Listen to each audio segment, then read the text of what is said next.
Metal Deck de Acesco, el entrepiso que se adapta a todo tipo de estructura en una presentación de Al Oído.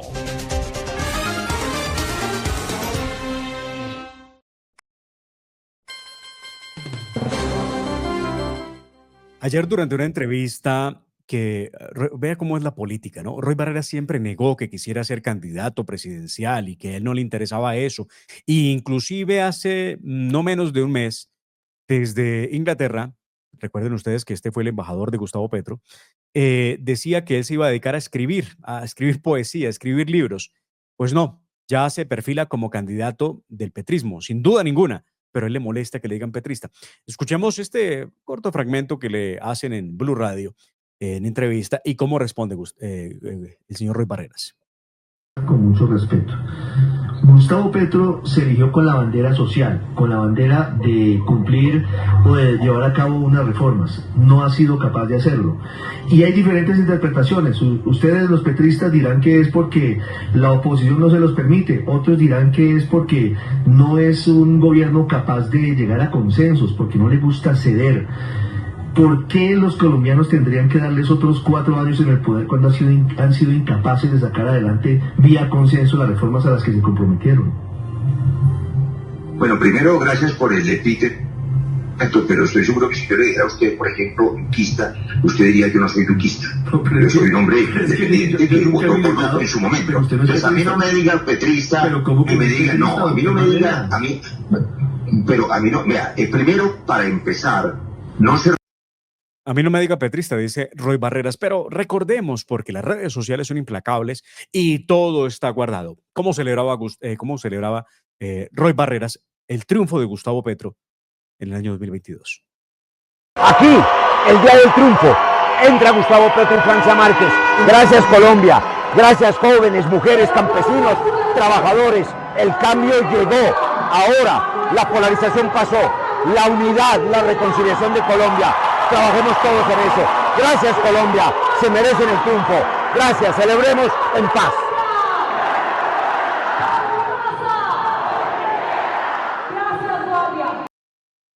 Si esto no es propio de un petrista, entonces ¿qué viene siendo? Celebraba perfectamente que había ganado su gran amigo, al que acompañó en campaña, con el que ordenó y ideó todo el proceso de campaña, con los que corrieron la línea ética, y ahora viene a decir que no es petrista. ¿Cómo se desmarca de rápido de Gustavo Petro? Lo está negando cada vez que puede. Y bueno, pues ese es Roy Barreras, el camaleón de la política, ¿no? ¿Recuerdan ustedes? Pasó por Cambio Radical, se acercó al uribismo, luego fue santista y luego fue petrista.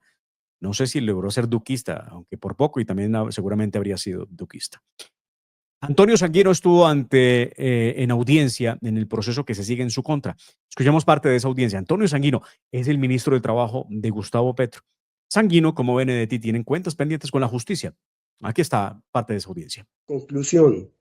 La sala tiene claro que la ausencia del imputado no afecta la validez de la audiencia según lo previsto en el inciso final del artículo 339. Sin embargo, usted dice que no puede asistir. Frente a eso, la sala considera prudente dar unos minutos para que el señor ministro se presente, dada la connotación del caso y el interés que sobre el mismo tiene la opinión pública al tratarse de un ministro de Estado. Por lo tanto, le pedimos el favor que se comunique con él para que él, de viva voz, si es su deseo no asistir a la audiencia, nos lo exprese aquí en la audiencia y ante todos los concurrentes. Perfecto, señor magistrado.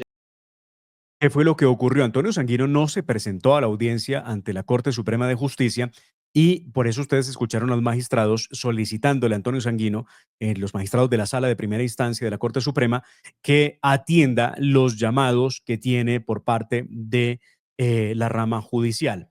Debe asistir Antonio Sanguino, no está por encima de la Constitución y la ley, aunque él y Gustavo Petro y otros del petrismo sientan que sí lo están. Pues está obligado, tiene que ir, tiene que asistir, que fue lo que le ha dicho la Sala Primera de Instancia de la Corte Suprema de Justicia, quien, recuerde, está siendo procesado por hechos que tienen que ver con entregar un hospital en Bogotá y por haber cuadrado unos contratos para ese hospital, el hospital de Usme, para ser exactos, en la época en que el secretario de Salud era Héctor Zambrano, en la época de Samuel Moreno.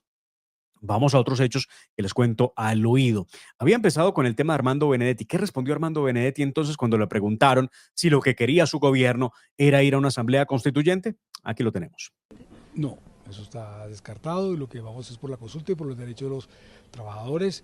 Y mañana les tengo una sorpresa de que la consulta anterior todavía sigue viva. ¿Qué tal? La consulta anterior sigue viva. Y si sigue viva, ¿por qué presentaron una nueva consulta? ¿De dónde saca Armando Benedetti que la consulta está viva cuando la consulta fue rechazada? Recuerden ustedes, 49-47 votos, y así lo reafirmó la semana pasada el presidente del Senado de la República y el secretario del Senado de la República, que es el notario que da fe que así ocurrió. Lo cierto es que Isabel Cristina Zuleta, senadora del Pacto Histórico y de Gustavo Petro, insiste en que aquí tiene que haber o una asamblea constituyente o una reelección de Gustavo Petro. Ninguna de las dos cosas estaba posible, pero pues ellos lanzan la especie. Ayer hubo audiencia en el caso del presidente Uribe y esta fue la revelación que hizo Rodrigo Lara, quien acompañó en su momento a Piedad Córdoba a visitar algunas cárceles en los Estados Unidos. ¿Este documento, este informe fue de trámite o se motivó en alguna causa especial? No, pues la motivación básicamente, primero que usted se refiere al comunicado concretamente. No, pues básicamente pues, es mi descontento y al mismo tiempo pues mi rechazo a que se hiciera utilización básicamente de esa información unilateralmente entregada por estas personas presas por graves delitos ante la opinión pública. Es decir, yo fui siempre muy enfático con Piedad Córdoba. Nosotros cumplíamos una misión absolutamente oficial como senadores de la República con un propósito más que concreto, que era garantizar la colaboración eficaz de personas que cometieron gravísimos delitos de lesa humanidad con la justicia colombiana, dado que la extradición de estas personas se realizó sin que se tomaran básicamente precauciones o medidas concretas para garantizar que durante su permanencia en las cárceles de Estados Unidos siguieran colaborando con la justicia colombiana. No fue nada distinto el objeto básicamente de esa comisión y fue una misión encargada por el Congreso de la República y con sentido patriótico la asumí. Por eso la utilización básicamente o la propagación de ese relato por parte de estas señoras me parecía que era un hecho absolutamente irresponsable y que no se debía hacer. Claro. Lo que se refiere es a la manera en cómo tergiversaban o cómo ordenaban los testimonios y lo que habían dicho los exparamilitares presos en los Estados Unidos con el cuento, hay que decirlo, ¿no? De que si estaban en Estados Unidos, ellos no podían hablar y no podían cooperar con la justicia colombiana, lo que es abiertamente falso y siempre lo fue, porque realmente no tenía ningún impedimento para poder cooperar con la justicia colombiana. En buen momento llega este testimonio de un hombre que fue clave en todo el proceso en aquella época con Piedad Córdoba, Iván Cepeda, el doctor Rodrigo Lara. Y el escándalo con David Racero no para. Aquí hay otra grabación que reveló Daniel Coronel respecto a cómo organizaba Contraticos y cómo organizaban la feria de puesticos en el Estado colombiano, en el gobierno de Gustavo Petro. Escuchemos. Papi, recuérdame el cargo este que me dices que quieres como ponerlo a negociación. Hoy me voy a ver con el director de Positiva, él es del Partido Liberal, compañero mío en el Congreso, José Luis Correa, perdón, y puede que yo haga pueda hacer un cambalache ahí con el hombre, si te parece. ¿Cómo es que es el que me diste? El director de no sé qué jodas de sistemas y qué perfil es y no sé, como cuánto gana, como explícame un poquito más para yo poder explicar. Esto es el audio en el que queda claro un intercambio de puestos con recomendados de David Racero.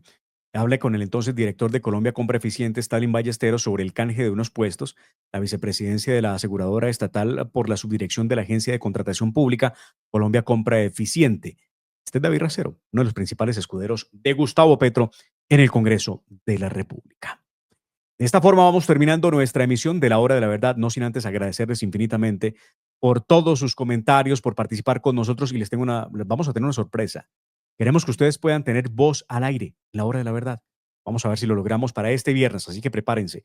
Les daremos un número de WhatsApp, que es de La Hora de la Verdad, donde usted va a poder enviar su mensaje con la pregunta del día y así los queremos escuchar también, no solamente leerlos como lo hacen todo el tiempo. Aquí veo los mensajes de José González, de José Palma, de Adriana Telles Durán, de Alba Corredor, de Matilde Rodríguez, de Bolívar Cruz, de Lombardo Ambrosio. Quiero que también puedan escucharlos aquí al aire, en la hora de la verdad. Así que prepárense porque lo vamos a hacer. Nos queremos despedir, no sin antes desearles un feliz día, por supuesto, que Dios los bendiga y pedirles que estén con nosotros mañana a las 6 en punto en la hora de la verdad, hora Bogotá, con un invitado muy especial, un hombre que siempre estuvo en la izquierda y que hoy se ha convertido en el principal detractor de Gustavo Petro en la actividad política. No se lo pierdan, va a estar de imparto la entrevista. A ustedes, que Dios los bendiga. Muchas gracias. Esta es la hora de la verdad con el doctor Fernando Londoño Hoyos. La familia Ramírez duerme tranquila porque su techo está bien hecho. Bien hecho como las cubiertas Asesco. Por su doble capa protectora, son ultra resistentes a la corrosión y al paso del tiempo. Para que tu techo quede bien hecho, exige calidad Asesco. Los personajes que son noticia están en La Hora de la Verdad.